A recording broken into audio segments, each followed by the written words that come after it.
Hello. Hi. Hi. Hi. Hello. I'm curious about. I'm curious about I'm curious about building open, authentic, loving relationship. I'm curious about jealousy. I'm curious about polyamory. Does it just mean that you're fucking all the time? How can I tell my parents that my partner is already married? I'm curious about. How do you know when you're too busy to have another relationship? I'm curious about dominant and subordinate relationships. I'm curious about sexual health. How can relationships evolve with people as they grow and change? And then if you look at an art, it's like darkness, light. It's always putting contrast. And we don't get the integrated version where you do get to be the black swan and the white swan, but it's integrated in such a way that it feels whole, that you don't have to split your psyche to make room for those things, that you can be whole and be all those things at the same time. Welcome to the Curious Fox podcast. For those challenging the status quo in love, sex, and relationships. My name is Effy Blue. And I'm Jacqueline Mislaw. And this week, we're talking about the Madonna-Whore complex and how it affects our lives today. So this started at a weekly meeting that we were having, weekly team meeting, and our assistant producer and content creator was sharing a story about a conversation that she was in with her boyfriend and some of his friends. And apparently, somehow the conversation led to blowjobs, as conversations often do, of course. As it's happened. Yes. And one of his friends was talking about how he and his girlfriend at some point, were moving towards the escalator of engagement. They're going to be engaged at some point soon. And so as a result of that, he can no longer accept blowjobs from her. Right. Because that is not aligned with who she is now in his life. And ever, by the way, right? Right, ever in the future. That's it, right? They've crossed that line now. No, it's true. And so, our assistant producer then, of course, pointed out that probably means that she now can't receive cunnilingus as well, right? Like if it's off the table for him, it's probably off the table for her. But what was implied was that nothing but missionary sex is acceptable for them moving forward. And it was implied that he's actually going to continue to get blowjobs. He just can't get them from her anymore. Right. In his head, no woman of good standing would be available for blowjobs and should be giving blowjobs. Never mind that would be available, but should be giving blowjobs. And that he would not marry a woman that wasn't of good standing. Therefore, his wife is not the person that he would get blowjobs from. Obviously. Right. The way it was presented, right? And then, Yamra's been working with us for a long time, so her mind was officially blown that that's what she was hearing. She came running to us to tell us, guess what I heard? Right. Because they're not in an open relationship. He wasn't like, I'm going to get this here and get some there. That's not the situation. But he didn't say he wasn't going to get blowjobs anymore. He just said not from his soon-to-be fiance. Exactly. And actually, that made me think of it. A very kind of different scenario. I remember at some point having a conversation with my partner and we were talking about play and kink and such. And she said something like, I respect you too much to spit in your mouth. Now, let me just note that's actually okay with me. Like that's her kink, not mine, but purely out of principle. Totally. I was annoyed. Totally. Purely from a face of like you should be able to spit on me anytime you want. Now I actually don't really want that. Like I'm fine with the fact that that's not now in our like repertoire of activities, but purely based on principle, I was annoyed that had been she respects me too much. Right. That your sexual expression is somehow tangled up with your moral upstanding in the world, and that she would somehow lose respect if she was to spit on you. Rejecting that on principle, obviously. And not to put you too much into my world of what happened. That's happened in my house before. So if that's happened in our play, did you not respect me at that point? Like I think that's also where my mind went to. I was like, totally. But that's happened in the past. So what was going on there? Was there a line then by which you were like, well, now I really respect you. So now that can't happen. Right? No, I know. That's okay. So these things are out in the world, and as we were talking about them, we realized that what's at play here is what Freud, our good friend Freud, coined as the Madonna-Whore complex. The Madonna-Whore complex, what is it? Where does it come from? Most people have heard it, right? We all have kind of an idea of what the Madonna-Whore complex is. It's essentially a dichotomy that forces women to be either sexually innocent, good woman who's above sin and desire, or swinging hard the other way, a promiscuous bad woman who's desired but not respected. Who gets spit on, Jackie, essentially. just letting you know. Another way to look at it is Freud also talks about men's inability to maintain sexual arousal within a committed, loving relationship, right? He wrote, where such men love, they have no desire. Where they have desire, they cannot love.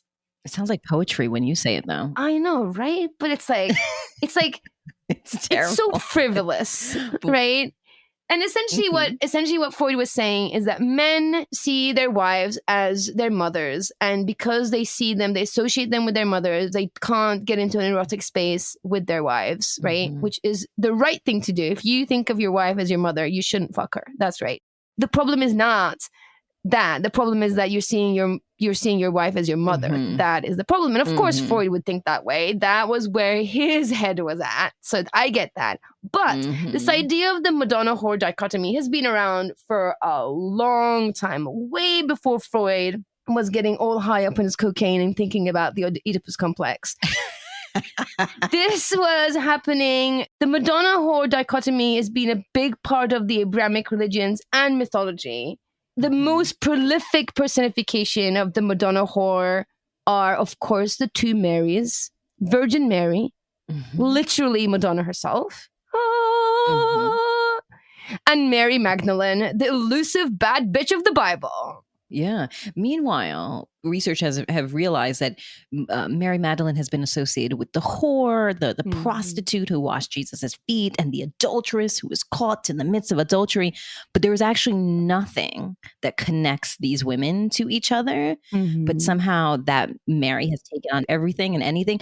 And some folks think it's because she was part of his crew. She hung out with him and the apostles. She's actually named more times than the apostles in the Bible. And so I'm sure that some man read that and was like, now what would she be doing with that group of men? Clearly they did not respect her opinion. Clearly she was not a thought partner of Jesus. Right. She must have been a whore. That must have been the reason why she was there. Right. So that's where she gets the whore, and Virgin Mary gets the Madonna.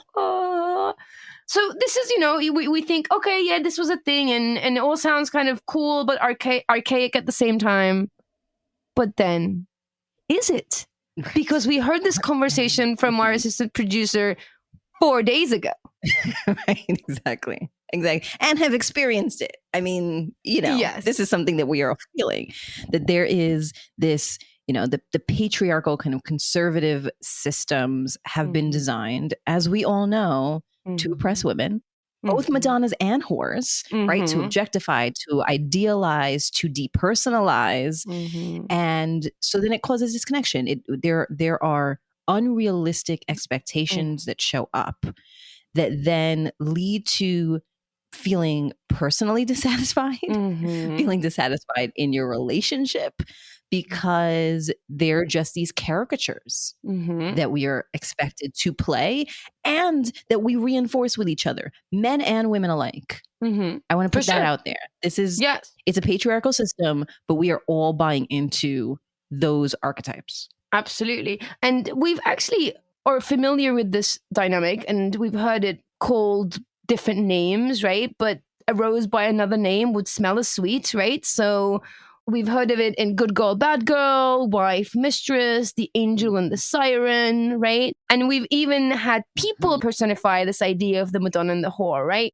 Jackie Kennedy and Marilyn Monroe, that's a big thing. Yeah, and we just were having a conversation with Linda Collins for an upcoming episode. She's an author and educator, and she was talking to us about the Mammy Jezebel labels, which again, within the Black community, represent the same archetypes of either you're like mom or you're promiscuous and wild. Right, exactly. And both of those extremes, the binary, right, puts women in boxes, like tight boxes, right? So with the Madonna, you're getting this lovable, admirable, but not desirable women that have no desire, right? She can't want sex. She can't be touched. She's kind of often portrayed as like this angelic being that can never do anything wrong on a pedestal, right? That's one box. Right. Cannot either, be desired, nor can she have desires. Exactly. Right. She has to be above all of those things, above the flesh, above want. Right, exactly. Which is somewhat of a precarious place to be, right? It's one of the struggles with the Madonna side of the Madonna-Whore, and we'll get into that in a minute. And I'm just going to jump in and say, since we're talking about the Bible, that even in the first portrayal of a woman, right? If we're looking at Adam and Eve back in the day, what brought her down was her curiosity and her hunger. Exactly. If she wasn't curious, if she didn't want to eat that, then we would all be fine. Now women for the rest of our lives are doomed with menstrual cramps and birth that is difficult and painful because one of our own at some point had the desire to have information and hunger. And how dare she? How dare she? Cursed us all. Cursed us all. Exactly. And on the whore side, right? You get these like desired creatures with apparent agency and freedom, but always at a cost, right? She doesn't get to, the whore doesn't get to have any option but to be desired, right? She gets to be sexualized and fetishized and objectified, and she doesn't get say in that at all. And even though she has her desires, as a result, she doesn't get respect, right? And even though she can pursue sex, she doesn't have an option not to pursue sex. And that's the box she gets to be put in. Yes. There's the girl who has to stay home on Friday night and doesn't get to hang out with anybody, and the girl who's out with the guys. But, who snuck out of the window. Exactly. And showing guys her skirt boobs. is too short. Exactly. Those are the two. That's what we have to choose between. Yes. At home studying or outside of windows with our boobs hanging out. Those are the two options that we get. And the Madonna and the whore is being used in stock narratives in mediocre TV and movies for a long time, right? You have your common redemption story where the whore is favorited by a man and gets saved and is allowed to join civilized society, right? We have the classic pretty woman, right? Then we have the savior narrative where Madonna saves the man from their darkness, right? That's also Pretty Woman. Which actually, I think, I was going to say, it's actually also Pretty Woman, right? Because she shows up throughout the course of the movie. We see her transform from whore to Madonna. And really, actually, we know that she was a Madonna in whore's clothing. She was she pulled off that like short wig, and we were like, wait a minute, you're not a whore. You're actually a Madonna all along. And then she gets to save Richard Gere now. And at the end, we realize that he was the one who needed saving all that time. Exactly. And she needed to be saved by a man to then take her place in the pedestal as the Madonna to then save the guy, right? And surprisingly, it's all about the guy. Surprising. Right. She can't become his wife and be saved and go into a limousine if she's still whore. We'd had to have seen the progression, the literal going shopping and putting on respectable clothes progression of her from whore to Madonna in order for her to have that happy ending. Exactly. Another stock narrative is the fall, wherein the Madonna falls from grace because of a man. Of course. And that, for me, my favorite fall narrative is the Harley Quinn. She goes from the sweet, nerdy lab rat to Harley Quinn, the bad bitch, thanks to Joker and his mean partnership. Yeah. And then the last one is the dooming, right? Yes. Like the woman who takes the man down. So that was the Yes. man taking the woman down. But like every 007 femme fatale that we've ever seen, there are women who use their sexual powers in order to take down men. Exactly. And, you know, in all these stock narratives, which are used over and over and over again across, you know, endless mediocre TV and movie content out there, all works from this idea that the woman can only really be these two things, which is this reductive, two-dimensional caricatures of existence that really, really serve the narrative, serve the storyline for men's development, who get a journey, who often get the journey in the movie, whereas the women either get to swing hard from one to the other or get to stay as they are and don't really have any kind of a journey of their own. No, I think it's true. You know, I was thinking, you and I before this were talking about, okay, where do we see this in movies? Pretty Woman, absolutely true. You actually mentioned to me, which made sense to me, Sex in the City. Yes. Right? Where... Yes. The storyline with Charlotte and Trey and the porn. That's right. Do you remember that line? Yes, because she thinks that they're going to have sex. They haven't had sex up into marriage. She's worried. Finally, they get married. He still can't. And the solution at the end of it is that he is attracted to the women in his porn magazines, but can't see her, can't disrespect her and see her that way. Yeah. Right. She catches him wanking off the porn. She tries to like seduce him wearing like sexy lingerie and he shuts her down like, no, you're my wife. You can't be like that. Right. And then eventually I think they do therapy and all that kind of stuff. But essentially, I mean, I actually thought it was a really good storyline because it's just stares at this thing in the face of men who can't wrap their heads around the duality or the multiplicity in a woman, even the woman that you married and you're supposed to be in love with, you know? And I think eventually that episode ends something like Charlotte using wedding pictures as a way to do like a collage in the porn magazine. It puts her face on all like the sexy pictures, and he somehow it somehow helps him like integrate like sexy Charlotte and like good girl Charlotte.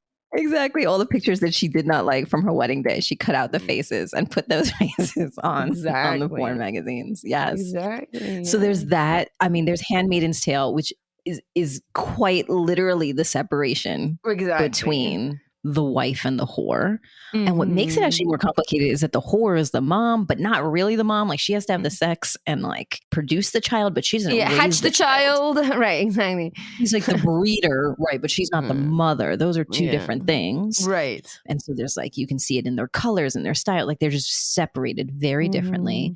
And then there's some places where there's more complexity. Again, you mentioned to me, which I had never thought about this before, Hunchback of Notre Dame. By Disney. Not the original script, but Disney. Disney did a good job of that, where you actually see the three states of Esmeralda. You see Esmeralda as a Madonna because Quasimodo idealizes her and is like, sees her in this holy light and like falls in love with her smile, but essentially objectifies her and puts her in a pedestal. And then you see her also from the eye of Frollo, the bad guy, right? Where he's like jealous of her and like despises her, but also like desires her and like fetishizes her and eroticizes her. So like you see that side, you see the whore, like he's really mean to her and gets really up close and you know personal, but then like he dreams of like smelling her skin. So you see her both like seen as the whore and the Madonna. And then you see Phoebus, Captain Phoebus, who works for Frollo. You just have to watch the animation to keep up with this. But he sees her as a peer and a friend. And you see this relationship they have that kind of starts with curiosity and they get to know each other and they spend good quality time. And you see her from his eyes, which is this more multidimensional person that is like spiritual and kind and funny, right? And he really likes that and sees her as a peer and a friend. So you see in one movie these three different angles that for some reason can't coexist, by the way, right? It's split into three different men's gaze. And, you know, Disney's trying their best at that time. The good thing is in the conclusion that Esmeralda, falls in love with Phoebus, right? He doesn't fall in love with Quasimodo, the idealized version, or given to Frollo, but ends up falling in love with Phoebus, who actually does see her as a friend and a peer. Yeah, so that works out there. I think you and I were talking about another place where it did not work out so well. Yes. And that is a movie that I love, which is Black Swan. And so you have White Swan, right? She is dedicated and responsible and hardworking and shows good character, all of those things, who throughout the course of the movie turns into Black Swan, right? Who is sexy and takes what she wants and is passionate, but she cannot contain both, right? So she eventually has to die. Right. You can't be both the white and Black Swan in one body. Absolutely. I love that storyline. I love that storyline because it it has this like amazing nuance where she actually can't win, right? As the White Swan, she also gets called uptight and frigid, right? Yeah. So she can't really win as a White Swan, and because she suppresses all the things to be the White Swan, she splits and then has this like Black Swan side which she's trying to control, right? And because she can't be both of those things, she can only be two things separately.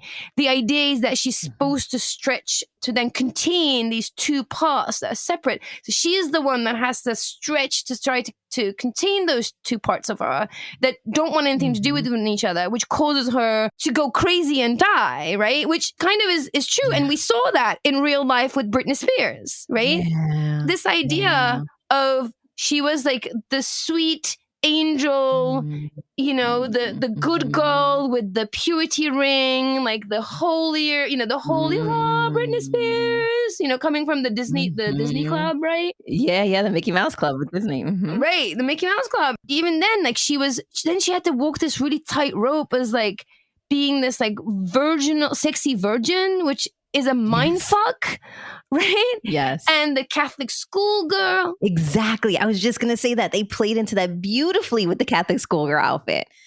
Because the Catholic schoolgirl is both like, oh, I'm religious and I'm pious, but I'm also a little sexy and dangerous. Like that is the classic imagery of trying to contain both.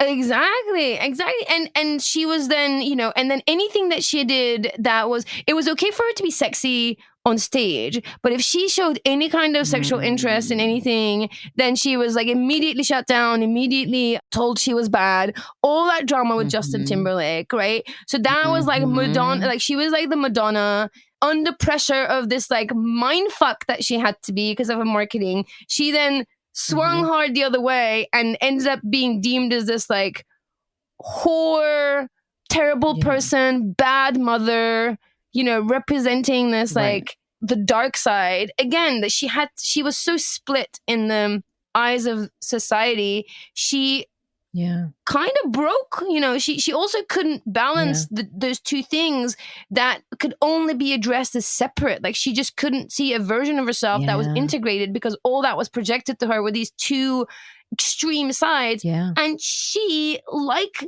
the Black Swan, broke in real life. Like her psyche broke, and we saw her suffer and go into this like crazy conservatorship, all that kind of stuff because of this, because she had to grow to somehow keep all that thing together, and she couldn't, understandably so. And swung back and forth again, right? So she went from virgin to cheating on Justin Timberlake, right? And that's terrible. And then in that bad phase, then we see her with many men, and then she like becomes a careless mom. But then now we see her from careless mom, we see her as suppressed daughter, right? She has swung back where we're like, oh no, actually, we were pushing her aside. We need to protect her. And so she just can't, to your point, she can't like live in both. We have to either idealize her or we have to punish her. Exactly. And I think the important piece is this, right? That even though when we allow those two things to exist in women, they're not integrated. They somehow have to be split, right? Black Swan, White Swan, right? And then if you look at an art, it's like darkness, light. It's always put in contrast. And we don't get the integrated version where you do get to be the Black Swan and the White Swan, but it's integrated in such a way that it feels whole, that you don't have to split your psyche to make room for those things, that you can be whole and be all those things at the same time. Yes. I'll put this in the show notes, a link to Titan's Sacred and Profane Love. It is that imagery. On one side, you have the woman in blue, light blue, and she's, angelic and whole and wholesome. And on the other side, you have the half naked woman with her like red shawl flowing off of her body, right? And it is exactly, it's either one or the other. And that does not translate to men. It doesn't translate to men. I mean, certainly in media, right? I think you mentioned this before. Number one, they get more airtime, right? They get to lead the storyline. So we get to see their complexity. Women are just the supporting characters. They don't have the same kind of complex personalities. So we see men as multidimensional. There are the bad boys who are coveted, but the bad boy we see has a journey. At some point we get to see the bad boy's really sensitive. He, his dad died and his mom left and he grew up poor, right? And so in the journey, probably a woman facilitates the journey for him to go from bad boy to really someone who is complex and worthy of love. And then on the other side of it, you have the best friend character. Right. So you have the guy who's like the best friend. We don't see him as sexy or desirable.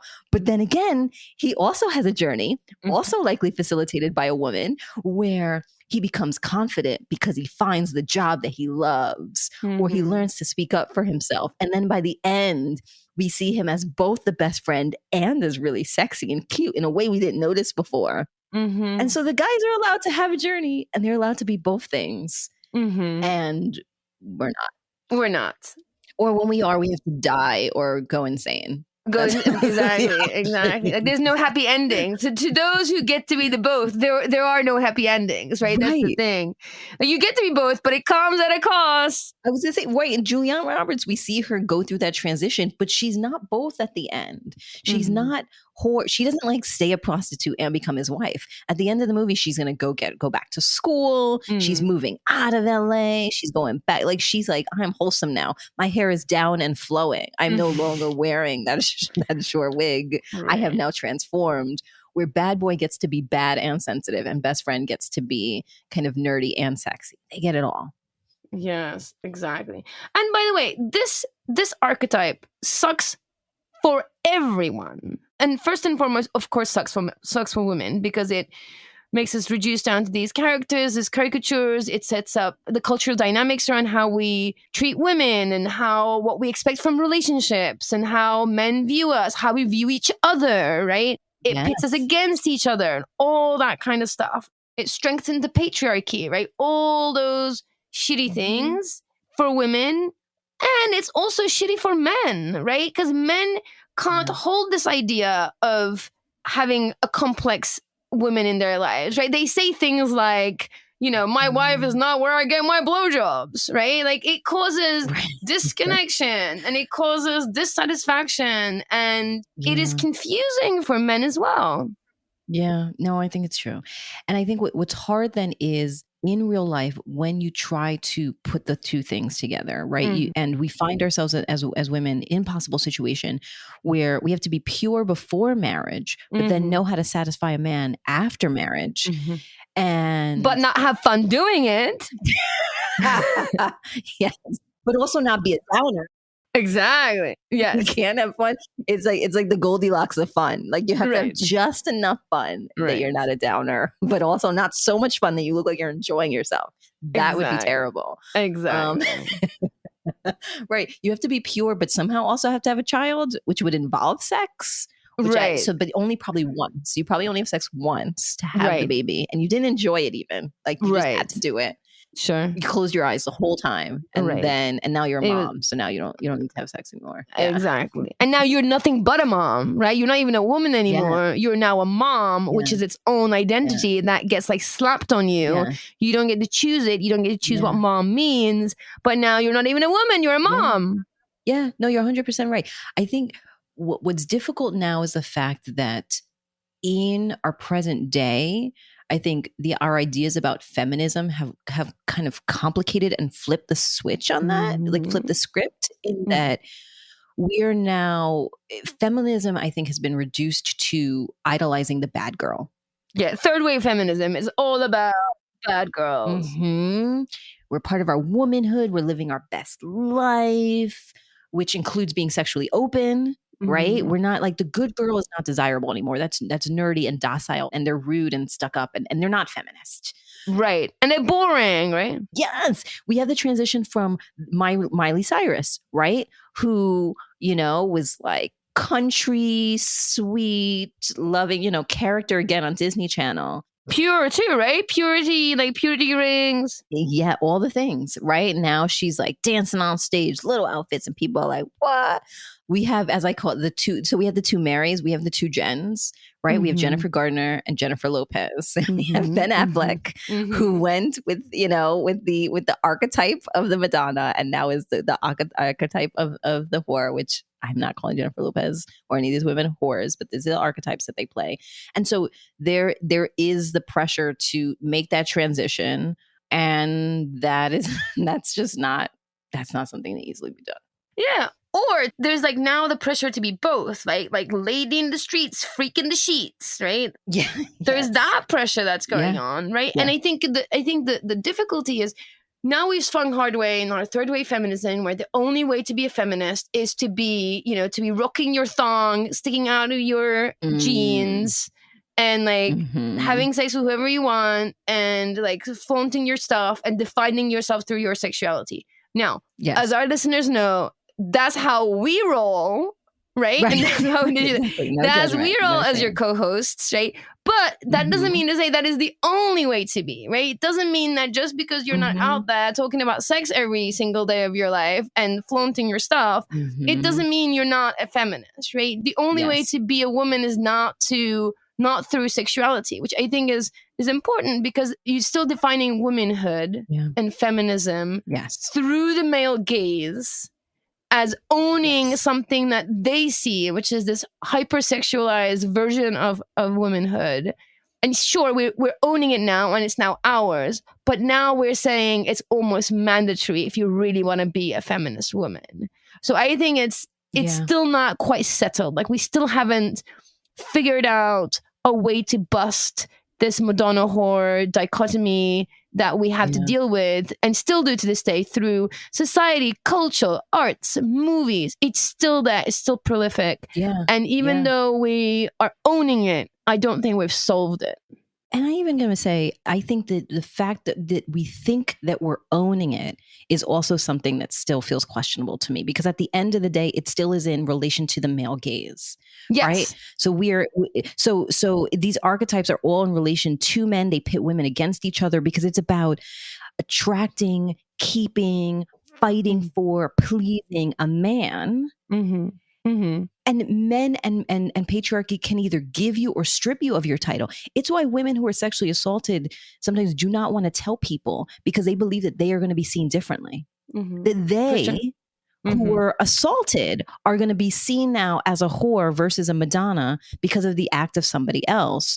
And so this title gets stripped onto them. So even though we think now, we're taking it back and we're owning it, it's just so muddled up in this unimaginable box that I don't know how we can own something that that never belonged to us, that was handed to us. Exactly. And I think even what is sexy is always through the male gaze, right? Like, unless you entrench yourself in like queer mediums, right? Queer art, queer movies, queer literature, unless you specifically do that, you go and seek those views of women out and watch them and absorb them and observe them and absorb them, everything that you see about women being sexy is through the male gaze. We don't see a version of sexy for women through the female gaze, right? There's no such a thing. There's no representation of the female gaze. Definitely not in mainstream media, right? And that sexy that we're owning, it's not really our sexy. It's what we've been told men find sexy. So to your point, absolutely. Are we owning it? Sure. Well, what are we owning? Is it really ours? Or is it something that's just like represented to us that we're somehow trying to make do and live up to? Yeah. I was thinking about this as we were kind of preparing for this conversation, thinking about how does this show up within queer spaces? Because in the space where, for example, in lesbian relationship, right, if two women, there should be no male gaze present in that particular space. but it's insidious and it still shows up. And so while we don't have necessarily that I can think of, and please queer folk write in if there are some things that I'm missing, but I don't think that we have the same kind of labels within the queer community around like there is the woman who is this or the woman who is that. But it does show up, I think, in the kind of the butch femme kind of situation, and that I've talked to other women who, kind of identify as femme, if you will. And we've talked about the fact that we are not trying to attract a man. And yet there is still a consciousness that is in our mind out when we're walking in the world of whether or not a man is looking at us, right? Like our definition of what is attractive has been carved out to us by patriarchy and the male gaze. And similarly, my wife, who identifies as a dyke and butch, did not think of herself as beautiful. She thought of herself as having swag, you know what I mean? Being sexy, but not beautiful, not pretty, because those words didn't associate with her. And it took a journey for her to get there. And so even within queer spaces, I think that we should certainly indulge ourselves in queer language and media and art and all those things, because I think it'll help us unlearn some stuff. But even in those spaces, this is seeped in. Sure. Yeah, womanhood is defined by men. The sad truth. And that's the end of the podcast. Thanks for coming to my TED Talk. And especially when it comes to sexuality, like I think womanhood is defined by men. So I think I'm going to stand by that statement. But more so, specifically, women's sexuality is defined and played out by men. Yeah, I think that's right. And I think it's important to say this is not any male bashing. This is not, if you're listening and you're taking personal offense, you should not. This is a societal thing. This is embedded in the way that we see each other, and women contribute to it. I think, if we move to a place of, well, what can we do about it? So we know this exists. So what can we now do? I think part of that is, other than bitch on a podcast. Right, exactly. Which I think everyone should get a podcast. Start bitching about it. That's exactly.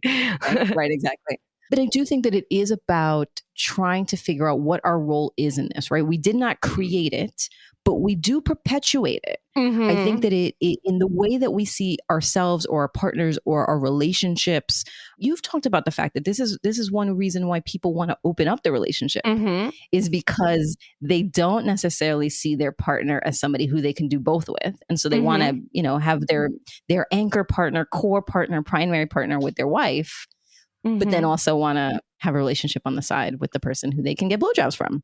Exactly, be a freak in the sheets with somebody else. Listen, I mean, we make fun of Freud, and I make it my personal business to make fun of Freud on a daily basis if I can.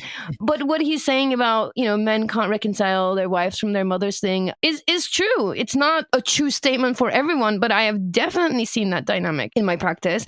I've also definitely seen men struggle to come out to their wives about their kinks, their fetishes, their deep, dark desires, and choosing to try to navigate, which I think is a much harder conversation, and transition the relationship into an open relationship so they can indulge those desires and fetishes and kinks.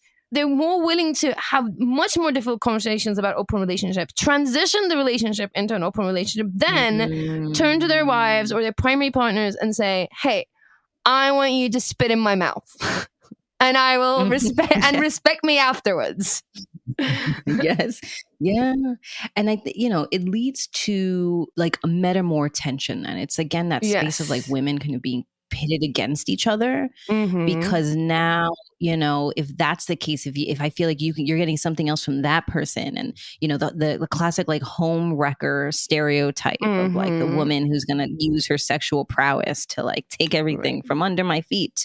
Like, I think that those kinds of things add to that. And we talked about in episode 126, Rest and Reason and Flirt and Fuck, that we can't have both in a relationship. You can't have it at the exact same time, but you can have both things. All of the things can exist in one person. They can exist in one relationship. It is indeed possible. Yes, exactly. I think you just have to make room for it, and you have to make it integrated and as a part of the whole thing. I would say the number one struggle with metamors, especially at the beginning of people's non-monogamous journeys, is that insidious narrative we've internalized that tells us that other women are there to get us, right? And even if you think about that, even if you just, let's just look at that, right? Even in that dynamic, what you're doing is you're giving your partner a get out of jail card by saying, oh, no, it's not you. It's not your decisions. It's this other woman that's coming in from the outside and going to wreck our home and steal you. Which you're like, you are taking the power. You're saying, no, it's okay. It's not you. It's nothing to do with you. It's not about your integrity, your decisions, how you choose to show up at home or with a new partner. We're not even letting men have any responsibility. We're going directly to the other woman and seeing them as a threat and seeing them as the homewrecker, right? That narrative is so ingrained and so insidiously in our subconscious. We don't turn to our partner and say, hey, like, I'm all okay with us having other relationship, and we also have to nourish this relationship that we have, and this is what it looks like, right? We immediately get defensive with this other person that we know often very little about. Yeah. Yeah, I think, I think the antidote to that is just allowing for there to be complexity, like telling more complex stories. I do think that exists in art. Like, I think recently, that there are, I think that there are films and things that, one of the ones, Ocean 8 was one that was on my mind, right? Where it's like all female characters who are like complex. We get to see their journey. We get to see them both as good and bad and on all the things in between. So that's good. Right. But they could only manage 8 of those. We couldn't have 12 or 13 women. Just only 8. Because we just couldn't make a full deck. Like that was not going to happen. Just 8 badass bitches. Because you can have more of those, and of course, less women do exactly the same amount of work as the 13 people, and I think they heist more money, which is so representative of real life. On reflection, actually, I think Ocean's 8 is genius. In fact, that's amazing. That's amazing. Honestly, I think that the Kardashians are a good model of complexity. I think that they are, lawyers and business owners in bikinis in many ways. I think that they are kind of showcasing being multidimensional, that they are business savvy and they're sexy and they're moms and they're hardworking and they're social, Yeah, I wouldn't have thought to say that, but I really do think that it is an example of illustrating that women can be all the things. Exactly. I think that's why they're so divisive. I 100% agree with you. I don't follow them. Of course, I'm aware of them because I live on planet Earth, right? I can't be not. But they are all those things. And I think they're also a divisive bunch, right? People either love them or hate them. If you're into them, you either love them or you hate them. And I think it is because of this multidimensional way that they operate. Like they don't fit into the boxes that society wants them to. So they end up being divisive and they persevere regardless, right? So, and I think it's fair to say, like, you don't have to love the Kardashians to appreciate that they challenge the status quo of being a woman, especially a sexy woman. Like, Kim obviously, like, gets to have a law degree while posing on Instagram with boobs out and a little thong. Good for her, right? Good for her. She's doing it. So, double thumbs up for the Kardashians. And of course, I have to say, my favorite, all-time favorite TV that does nothing but amazing justice for women, female characters, is Avatar, Legend of Korra. I have to say, if you haven't watched it, regardless of your age, especially if you have girls, but also if you have boys, so they can see the multidimensional characters. There are so many amazing female characters in that show that are written in so much nuance that have nothing to do with their womanhood. Like, this is like the fact that they're a woman is only one aspect, and sometimes is not even significant. That they are just who they are and they get on with it. So I do think Avatar, Legend of Korra, is probably one of the most multidimensional female characters on screen I've ever seen. By the way, if you can trump that, I would love to hear that. So please write and tell me. And like, Effy, Legend of Korra, I get it. But how about this? I will totally hear you. I think those kinds of things open the door to, just complexity even beyond kind of the binary gender. Like just being able to see what complex humanity looks like. So if you identify as non-binary, if you're trans, if you're cis, but just seeing that you don't have to pick, or even in the binaries, we're trying to break that open, and hopefully that gives permission and inspiration to folks who don't see themselves in the binary to say, yes, you can be more complex than that. And I think there are plenty of complex female characters. We talked about, you and I were reminiscing and talking about TV and movies. Fleabag, really good example. Great content. Thank you, UK. We have Russian Doll. I think also kind of complex characters. Broad City, which I love. Hilarious. Another one of my favorites, Law and Order SVU, Olivia Benson, 25, almost 30 years on the 30 years, almost 3 decades on screen. And she is like one of the most multidimensional female characters that's been persisting on TV for such a long time. I'm a fan. She's great. Yeah.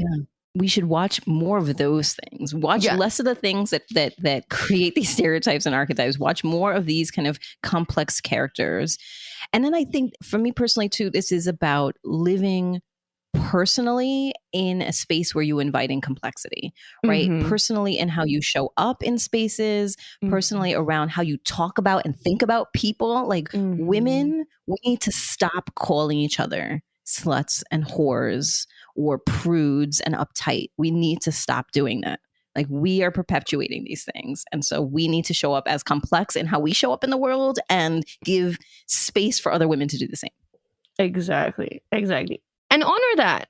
Like if you are going to call somebody a whore or a prude, do that from a place of like honoring them and that they actually like a congratulate, like good for them. Yeah, exactly. Like that's how you roll. I accept that. Yeah, totally. And I think it's also just overall important to normalize sexual expression for everybody. But let's just talk about women because we are talking about Madonna-Whore complex.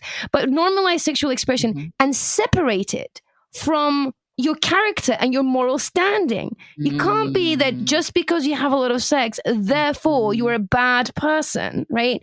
You get to have as much sex as you want, and you get to give as many blowjobs as you want, and you get to be a good person. You get to have the character that you do, and those things are mutually exclusive from one another.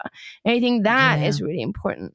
I agree. And again, I think that goes back to being able to have some representation around that, to show that you can have good character and be sexually expressive. I think, again, showing that to yourself, to your partner, to your kids, like showing, you don't have to show boobs out unless you're naked, mom. If you go on TikTok, maybe I'll put this in the show notes too. There's a TikTok about whether or not you're a naked mom or not naked mom. But being able to show the complexity, I think, in those spaces on your Instagram feeds, whatever it is, just kind of illustrating what integration looks like, I think has incredible power. And then showing up from that space, men, when you're choosing who to date, if you are dating women, appreciating that complexity and seeking out true complexity and not trying to box folks in. Exactly. Approach your dates, approach the people that you're interested in with genuine curiosity rather than judgments and labels that you've already concluded on, And this brings us back to where we started. If a woman gives you a blowjob when you want one, regardless of who she is, the response is always, thank you. Thank you very much. Thank you. Yeah. But so appreciation to our assistant producer who kind of started us off on this rant early a few days ago and had us thinking about this. But I think for me, it has inspired me, this conversation, number one, to consume more media where there is more complex characters and to have my daughter do the same. And also just continue to be in the intentional struggle and act of showing up as integrated and complex and allowing others to do the same, not kind of putting people in a box. If you enjoyed this or any of our episodes, then you should find out more about us and get engaged. You can do that in a few different ways. First, check us out on our website, on Instagram, on Facebook, all under the same name, We Are Curious Foxes. We have updated our website to make it easier for you to find blog posts and the resources that you are curious about, and it is beautiful, just visually beautiful. Just go on We Are Curious Foxes and you'll see exactly what I'm talking about. If you find that our episodes are interesting or funny or helpful, then we ask that you share our podcast with a friend. You can quickly rate the show. You can leave a comment. You can subscribe on Apple Podcast or follow us on Spotify or Stitcher.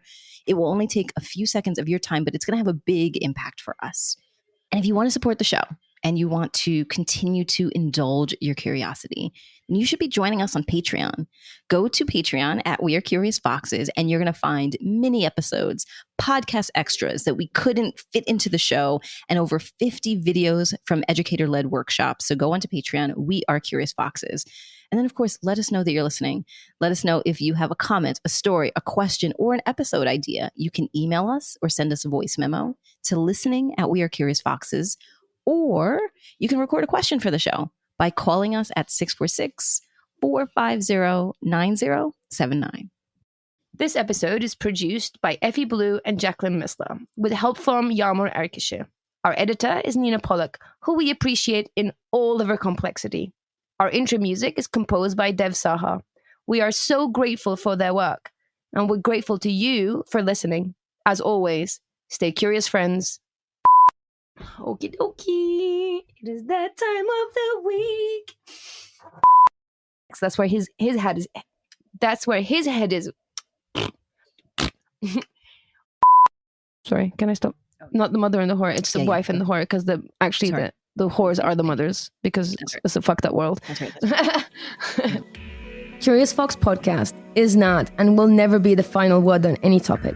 We solely aim to encourage curiosity and provide a space for exploration through connection and story. We encourage you to listen with an open and curious mind, and we'll look forward to your feedback. Stay curious, friends.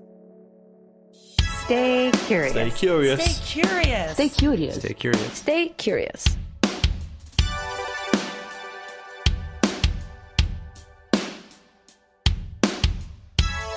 Stay curious.